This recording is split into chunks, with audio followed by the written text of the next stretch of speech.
During the Public Service Recognition Week 2022, we are celebrating 5 of our executive program alumni and wish to gain their insights about leadership.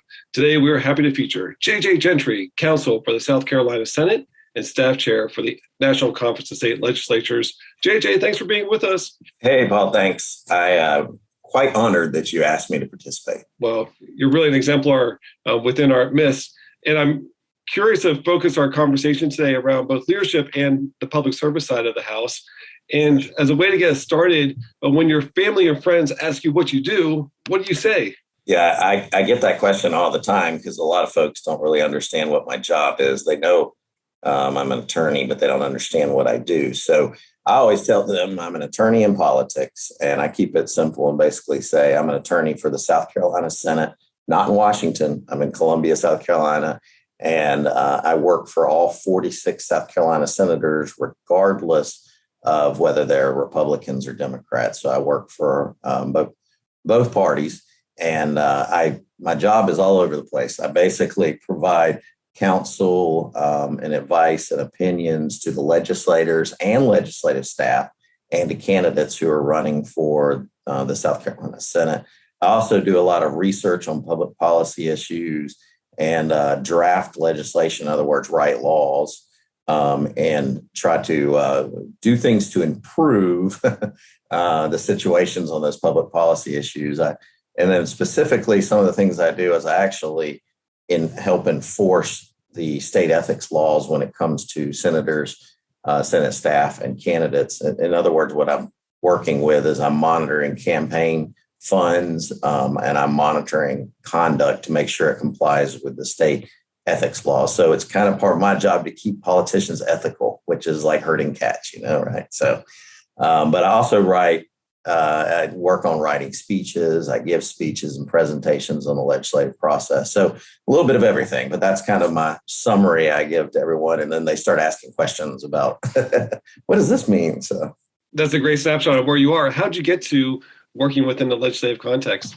When I was in college, I actually served as a page to the South Carolina House of Representatives, which most people kind of know what a page is, but a page is basically an intern and a runner. We essentially are there to get people coffee, get people water, make copies, run errands, things like that. And I worked in the House side of things, and I thought I wanted to be an attorney outside of that realm. And so I actually was in private practice for about 1.5 years and discovered, after I got out of law school, and discovered that I really missed what I was doing working with the legislature, even as a page.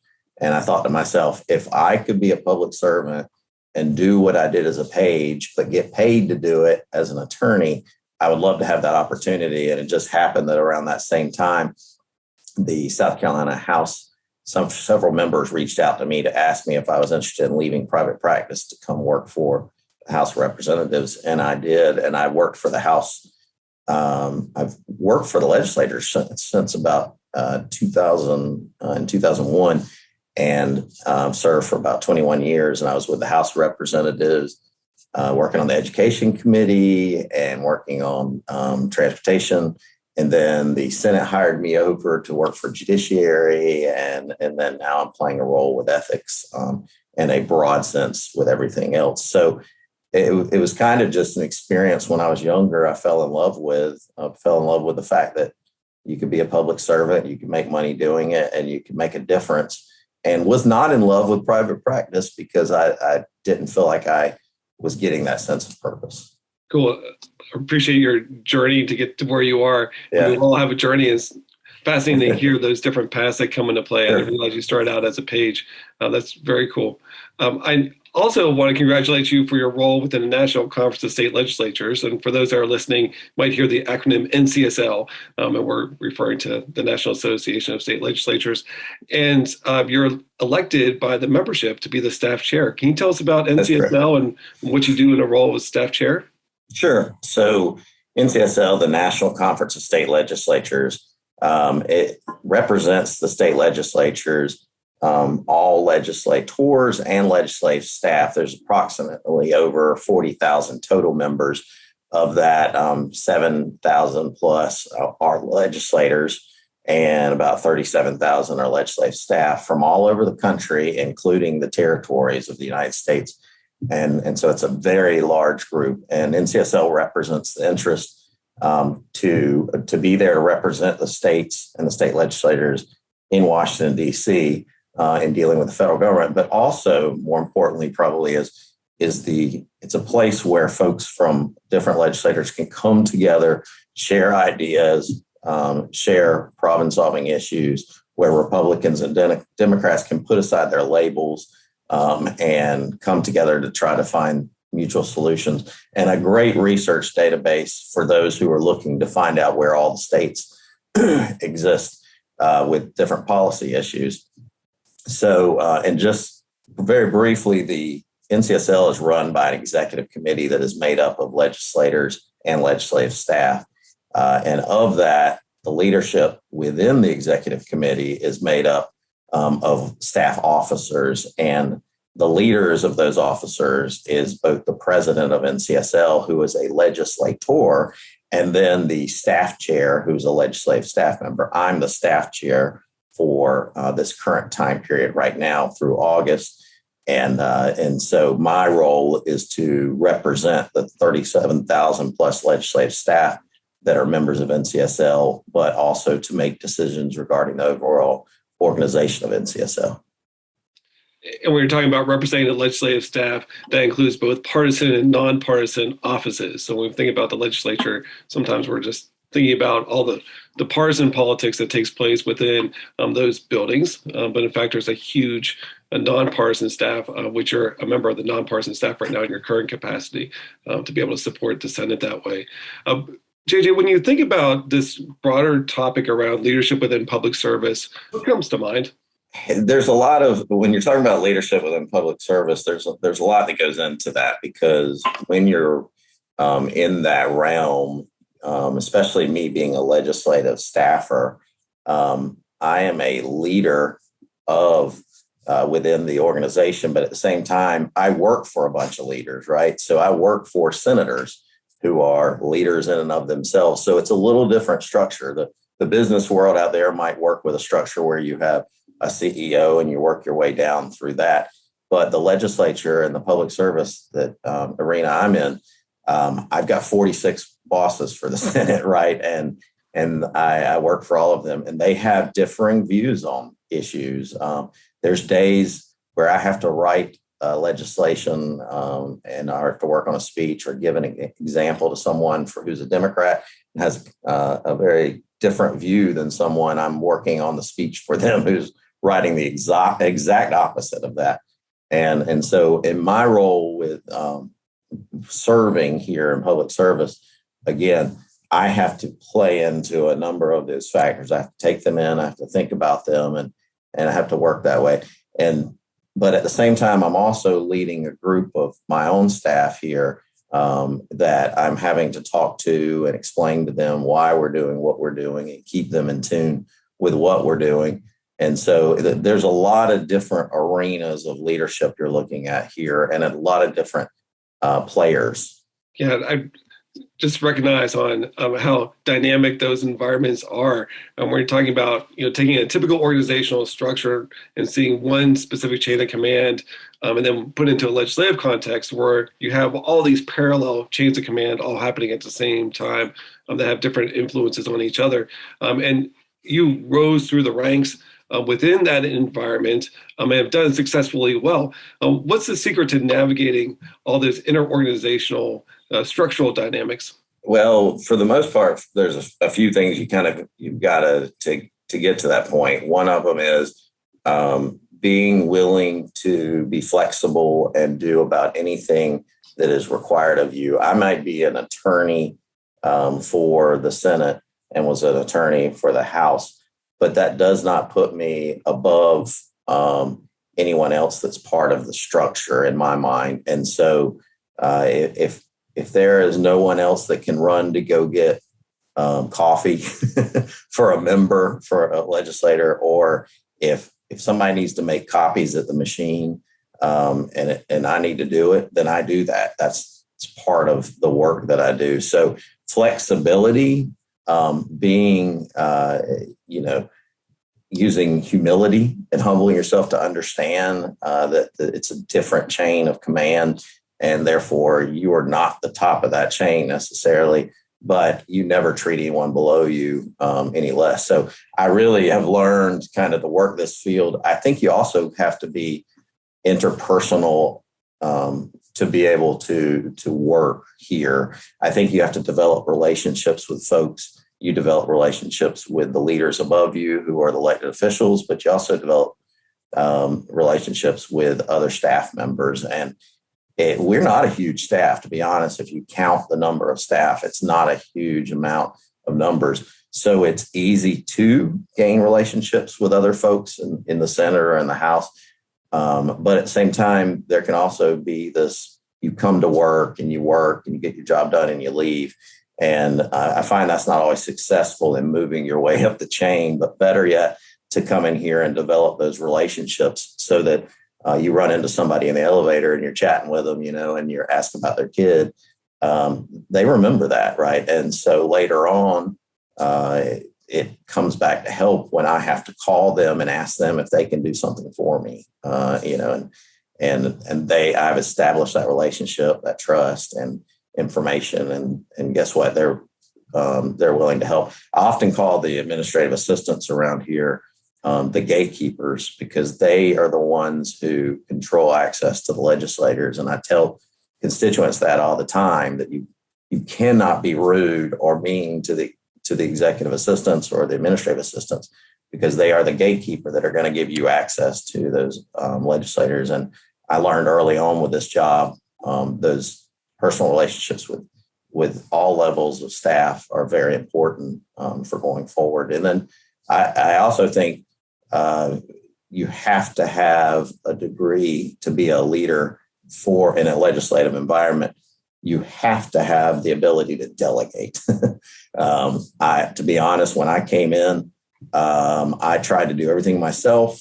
I wasn't turning anything over to other staff members. I wasn't letting my administrative assistant. I wasn't letting my law clerk. I wasn't letting my pages do things. If I did, I micromanaged what they were doing. It put a lot of stress on me. And I about maybe 3 or 4 years ago now, at this point, I had a massive heart attack and had to have a triple bypass surgery.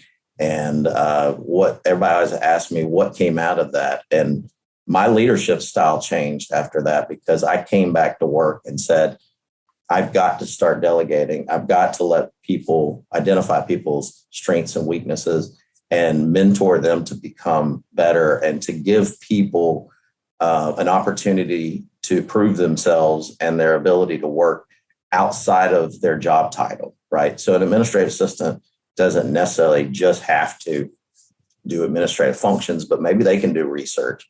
A page that normally just runs errands, why can't they do research? Those type of things. And so it was a moment, an event in my life that changed my leadership ability here, to really recognize that I needed to let certain things go, trust folks to get things done, and to move forward with that. So thanks for sharing that. I mean, that's a huge tipping point within your career of thinking about, how do you lead, right? So your health side certainly comes into play, and right. refocus, what do I want to do? How do I want to still accomplish great things within the workplace environment? When you're making that shift, there's a lot of different types of factors that come into play when you think about accountability and the trust factor and, the empowerment side. What are the things that you watch out for, things that you're maybe more in tune to now when you're delegating that you might not have been in the past? Sure. So good example is a lot of times there's a lot of fires to put out around here really quickly. There's fires that pop up every day. You never know what's going to come at you with the legislature on any given moment. And I tended to, in the past, kind of hand off that fire to someone else once I started delegating and not explaining the why, the what and the why, answering the questions, who, what, when, where, why, just do it, kind of thing. And I learned quickly that I would often waste time as a leader, because they would be coming back to me with a million questions. They would spend an hour or two on it, come back with a totally different product than what I was looking for. And that wasn't their fault. That was really my fault because I was not communicating well with them and telling them, here's what's happened. Here's what's come up. This is why it's important. And I realize this is a fire and that normally you'd like to have a day or two to work on this, but we just don't have that. And so as a team, we just need to work together to get this done. And I found that the more I informed them of the who, what, when, and where, and why, and all those kind of things, and I explained the importance of it, it made them feel more important and it made them feel more involved. And I started getting more feedback from them more.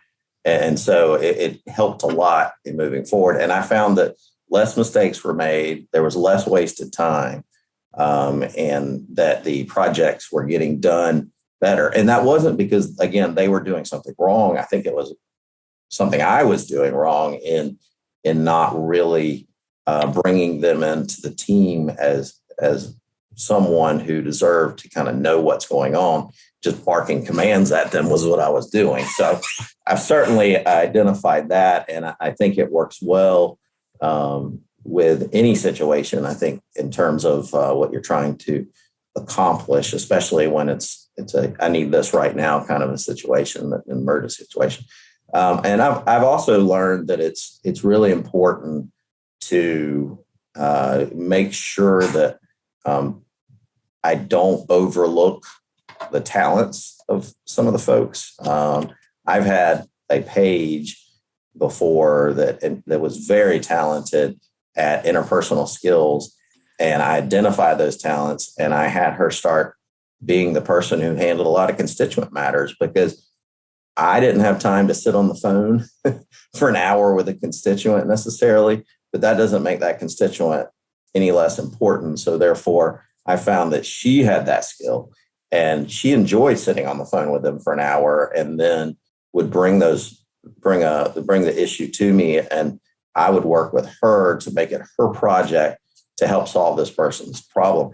And she would come back with all these smiles and telling me, I feel good about myself. I feel good about what I'm doing. And I told her, I said, that's public service. I said, you don't get paid.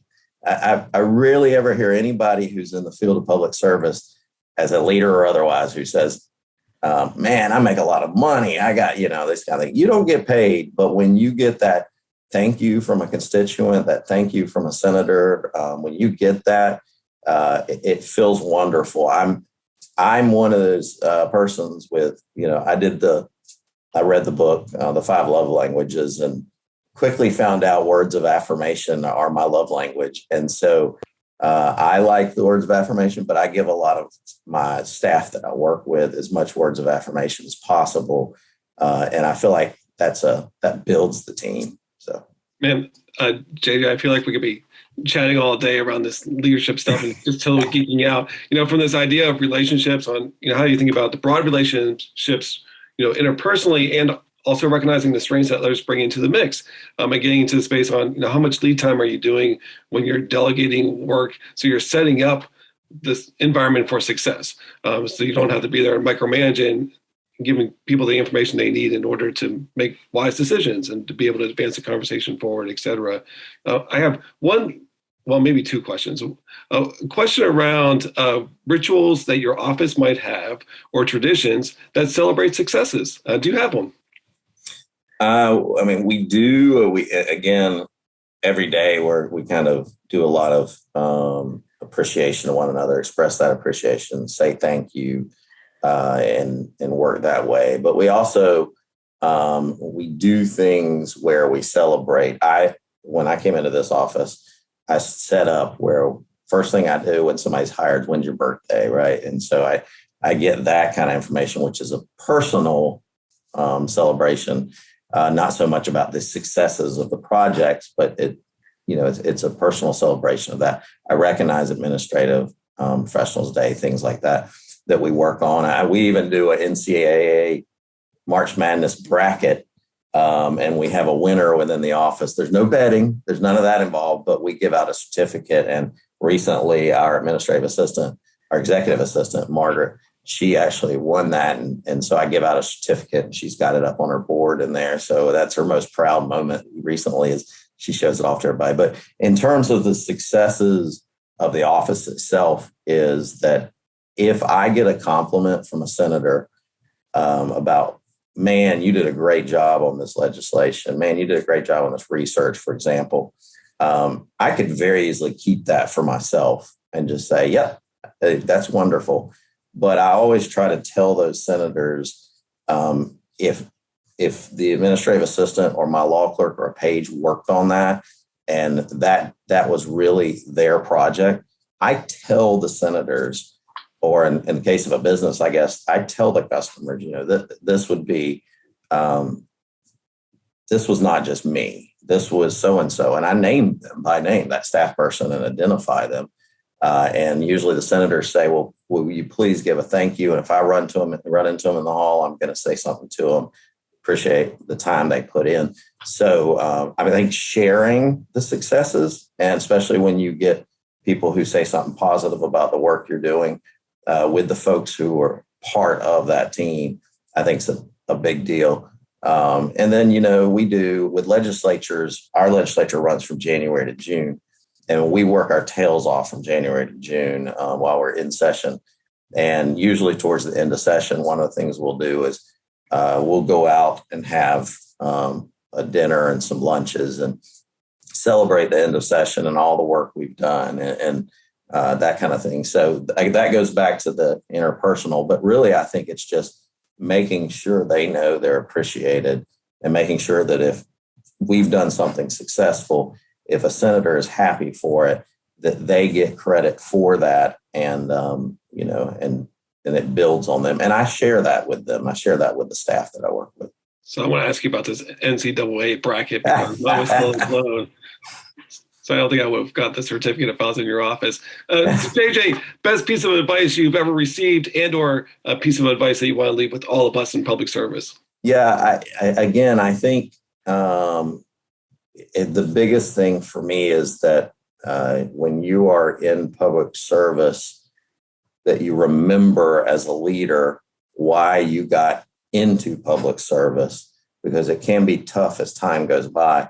And you have to remember that the reason you got into it is because you felt that calling, you felt that reason typically to serve the public, to serve the legislature otherwise, and not to forget that, even if you have to remind yourself why you got into it in the first place. And just in terms of, I think it's important, I've learned in the last few years, ever since my heart attack, and a little plug for LSMI, the Legislative Staff Management Institute, ever since I participated, I learned that I need to be more self-aware and I need to reflect more on my own evaluation. I need to become a more active listener. I need to be more empathetic to folks. And I always thought I had those skills, but I'm not sure I did. So it's always good to not just say, I'm naturally a good leader. I think because I think everybody in a leadership position thinks they're a good leader, right? I mean, you just think that, but you may not be. And there's always something to learn about becoming a better leader. And so reflecting on where you are and seeking out ways to make yourself better as a leader, especially in public service, I think to me is probably right now one of the most important things. And then with my heart attack, I have to say, as a leader, I've learned self-care, that as a leader, you put all this pressure on your shoulders and you put everything on you and you carry a heavy burden and it's very stressful, especially when it comes to public service, because there are people who are counting on you. Their life may rely on it. Their children's life may rely on it. And it puts a lot of stress and pressure on you.